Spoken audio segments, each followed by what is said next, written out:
An album a day is my exploration into the Korean music scene. This podcast will cover mainstream, indie, and some underground artists within the scene and provide both factual and opinionated commentary. The biggest benefit to sharing my thoughts this way is that it will hopefully expose you to more great music and exploration of your own. Oh yeah, we have definitely waited a substantial amount of time for episode 17, like ridiculously. The last episode was February 19th, 2020, I want to say. But yeah, we got ourselves a nice little 8-track album that basically just we'll talk about it after the drop. Let's get into it. You're tuned into an album a day. Show, start.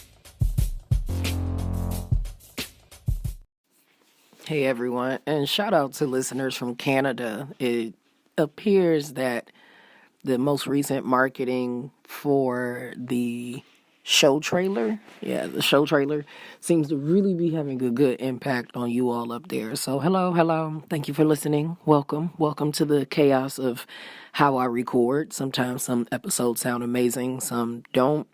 It's a work in progress, but here we are. Currently, we, being me, we're laying down in this super thick carpet of my house as we struggle to explain to you this doggone album that we just went through and the just sheer misery that four men so desperately enjoy living within. Like, clearly, it's a whole breakup album. I've been dumped, and I would like to wallow in it in the key of C major or E flat, like whatever the case may be. They're deep in the throes of just sadness, and as a person who's not having a very successful experience dating right now, I'm like, do I really need this? This album that we're talking about this time is called The True Story, and it was released January 28th, 2013. Let's get our words together. Let's get our words together and our numbers. So, January 28th, 2013, label is YWHO and Happy Face Entertainment.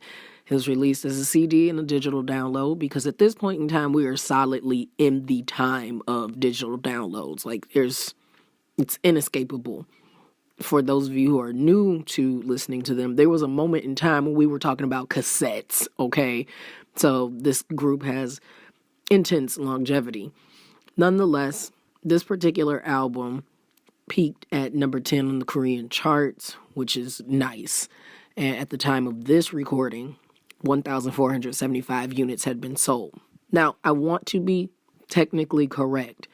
There's an album before it called That Man, That Woman, Gunamja Guyoja.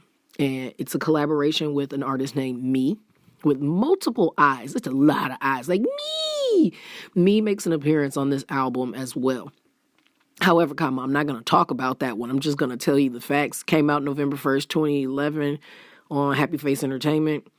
Peaked at 13.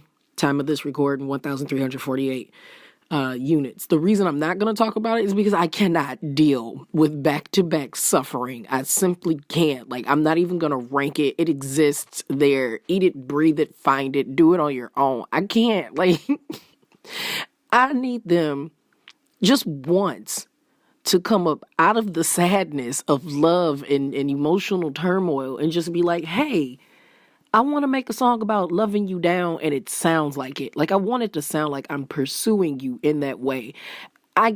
This one was awful. Like, I've spoken about other albums of theirs that was a very difficult listen for me because I don't favor ballads. But this one especially sucked the soul out of me just real slowly with an improperly sized straw and just had all the energy and time to just, if it was like bone marrow, it was taking it away from me. I might as well have given plasma at this point. Like, it was just, oh my God, it was relentlessly sad. How do you all deal? How do you actually build a career off of making sad ass music. I just, the power that has, the power that I don't want anything to do with, the power that has. This was heavily structured around their vocal dexterity, their vocal strength, their capacities, as well as the beauty, the finesse of piano. I cannot deny those things. No matter how I personally feel, I cannot deny the beauty of the compositions.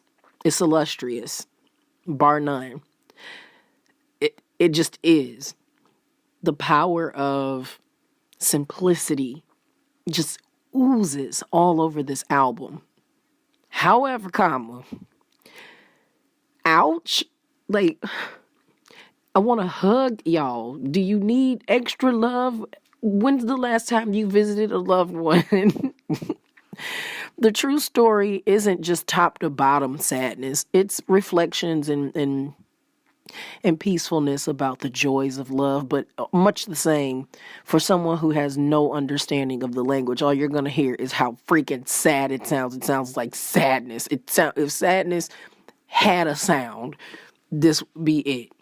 No, it's not the sound of a baby crying. This is it. Supersedes it all.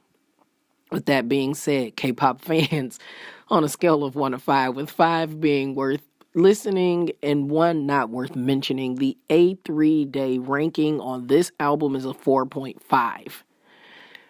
I cannot take away from the beauty of the compositions, none whatsoever, but something got to give. You cannot be this butt booty hurt all the damn time. You got to find a way to push through, my guys. Like, please.